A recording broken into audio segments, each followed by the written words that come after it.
Centurión, fe, humildad, milagro. Y Jesús es la mezcla perfecta para esta historia bíblica. El centurión, un hombre de autoridad, que encontró la fe y la sanidad. Un relato de humildad, compasión y el poder transformador de Dios. En Mateo 8, del 5 al 13, la fe, la humildad, el milagro y el poder de Dios, la sanidad divina, la compasión, transforma a un hombre para siempre. Tú que me escuchas, este es tu día. Llénate de fe. Tu milagro está a la puerta.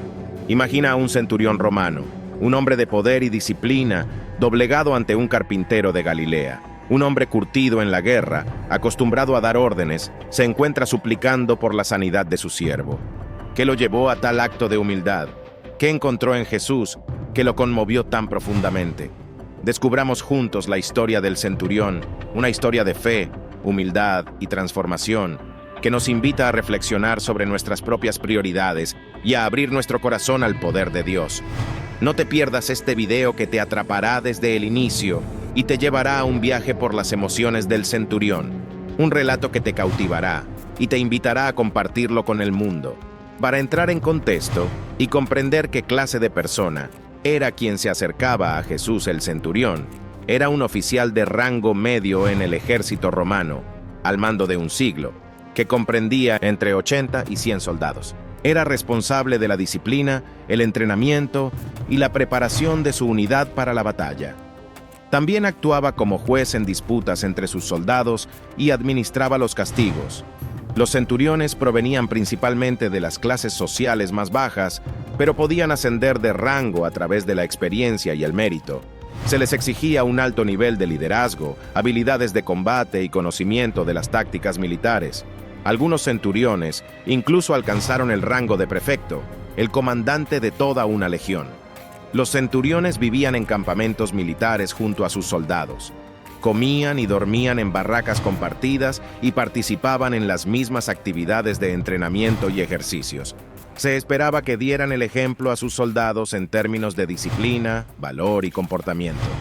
Los centuriones usaban un casco y una armadura distintivos que los diferenciaban de los soldados rasos. Llevaban espadas, jabalinas y escudos, y a menudo montaban a caballo en la batalla. También se les concedía un bastón de mando, símbolo de su autoridad. Los centuriones ocupaban un lugar destacado en la sociedad romana, siendo considerados como la columna vertebral del ejército. Se les admiraba por su liderazgo, disciplina y valentía. Su imagen aparece en numerosas obras de arte y literatura romana. Los centuriones romanos eran conocidos por su severidad y podían castigar a los soldados con azotes e incluso con la muerte. Algunos centuriones se convirtieron en figuras históricas famosas, como Julio César, quien sirvió como centurión antes de iniciar su carrera política. Se cree que el centurión que aparece en la historia de Mateo era un hombre de fe y compasión que intercedió por la curación de su criado. Comparte este mensaje de fe con tus amigos y familiares. Suscríbete a nuestro canal para recibir más historias inspiradoras que fortalezcan tu fe.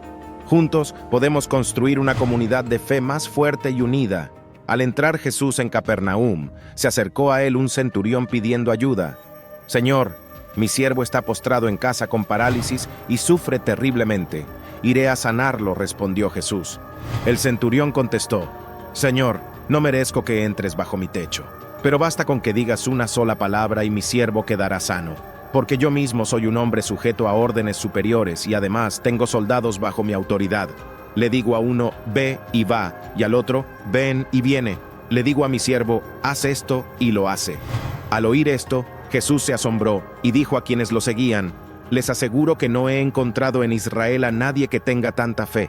Les digo que muchos vendrán del oriente y del occidente y participarán en el banquete con Abraham, Isaac y Jacob en el reino de los cielos.